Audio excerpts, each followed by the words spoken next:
Now, this crash occurred around 8 o'clock this morning, and it was during the morning commute on Interstate 20, 15 miles from Odessa near Penwell at mile marker 103, causing both the eastbound and the westbound lanes to be closed. We do know that this prisoner transport bus was en route from Abilene, the Middleton unit, to El Paso to the Sanchez unit.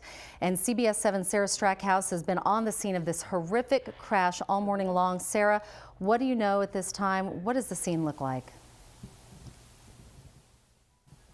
Krista, we're in front of the train where law enforcement says that the bus actually came over the overpass and slammed into. Now, take a look. I'm going to step out of this frame for a minute. Take a look at this train behind me. You can just see how intense the impact must have been. It looks like it's two separate cabs that have been broken up, torn to pieces by this wreck. It looks like they're UPS. On the side, we can see UPS signs. There's boxes all over.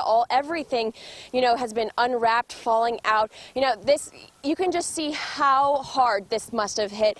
Now, we're actually a half a mile down. Take a look at some video. We're half a mile down from where the wreck actually happened. Law enforcement said that the bus came over, like I said, came over the overpass. It was carrying 15 people off of I-20 near Penwell, and it hit the moving train. The wreck killed 2 correctional officers as well as 8 inmates. DPS says that the bus was traveling from Abilene to El Paso. Now, from this accident, a number of crashes happened right after. There was one vehicle that was rolled over. It looked like there was another vehicle that had a flat tire. There's debris everywhere. You can actually see law enforcement has been working around the clock right now, trying to get any debris picked up. Some of the video that we actually have seen and some of the scenes we've seen are too graphic to show on camera, but there is a ton of rubble and just everyone's picking through it right now, trying to find out. If you're driving in the area, make sure you're careful. Law enforcement says that icy roads and slick road conditions were a contributor to this accident. Make sure to give yourself extra time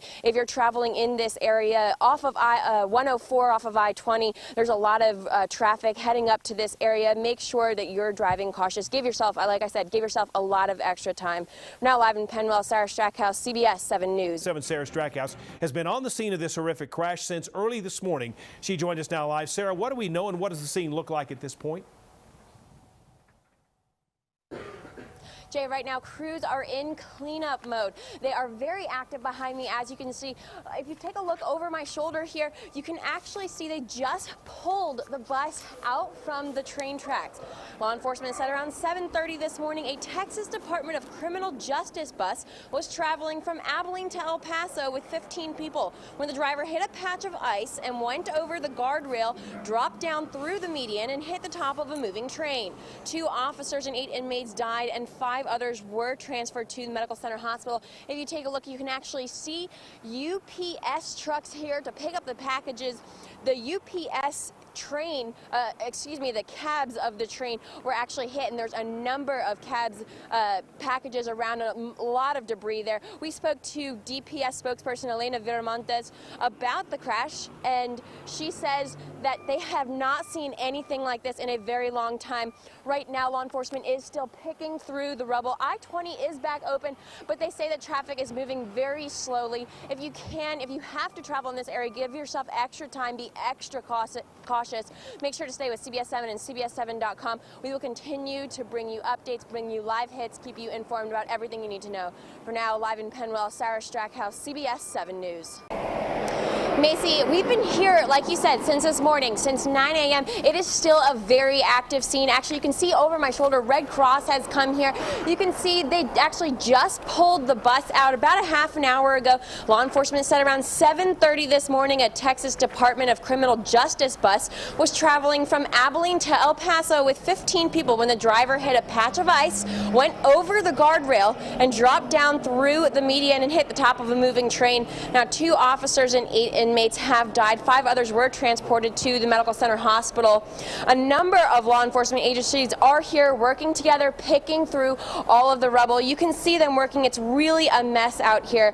DPS had a chopper going around. Red Cross, like I said, they're here. Everyone has come together to work on this. Now, I-20 is back open, but law enforcement says make sure if you're traveling in this area, you're giving yourself extra time. Conditions with the precipitation we've had today, conditions are going to be a little slick and And as that temperature drops again, it could get icy.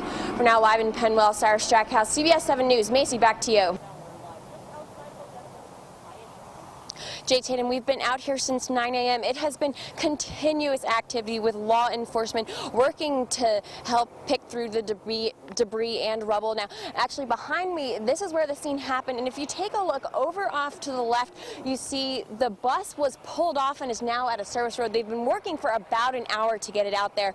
Now, here are the nuts and bolts. Law enforcement said that around 7:30 this morning, a Texas Department of Criminal Justice bus was traveling from Abilene to El Paso with 15 people when the driver hit a patch of ice, went over the guardrail and dropped down the median and then hit the top of a moving train. 2 officers and 8 inmates have died and 5 others were transported to the medical center hospital. We spoke to DPS spokesperson Elena Viramontes about the crash, and this is what she had to say.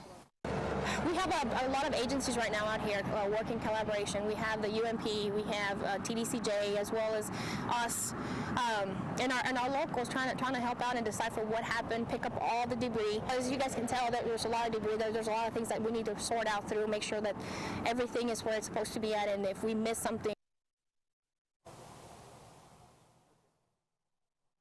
Now, a number of law enforcement agencies are working together, picking through the rubble and debris left behind from the UPS train cab that the bus hit. And it's really a mess out here. DPS had a chopper going around. Red Cross is here. Everyone has come together to work this. Now, law enforcement tell us that I-20 is back open, but traffic is moving slowly. If you're traveling in this area, now make sure with the precipitation, the cold weather, make sure you're staying safe, going as slow as possible. Make sure you're giving yourself extra time if you're traveling in this area. Make sure to stay with CBS 7 and CBS7.com as we will continue to keep you updated as law enforcement continues to investigate. For now, live in Penwell, Sarah Strackhouse, CBS 7 News. New details continue to pour in today after a State Department of Criminal Justice bus skidded on that overpass, sliding down the embankment before colliding with a passing freight train yesterday morning.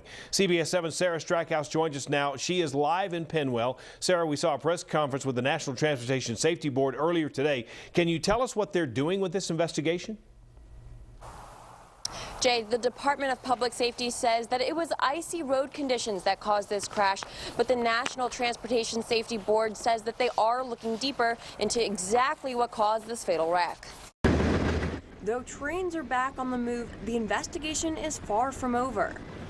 We look at vehicle factors, the construction of the vehicle, the standards that are in place for those particular types of vehicles. We look at the human factors of the persons that are involved in these accidents.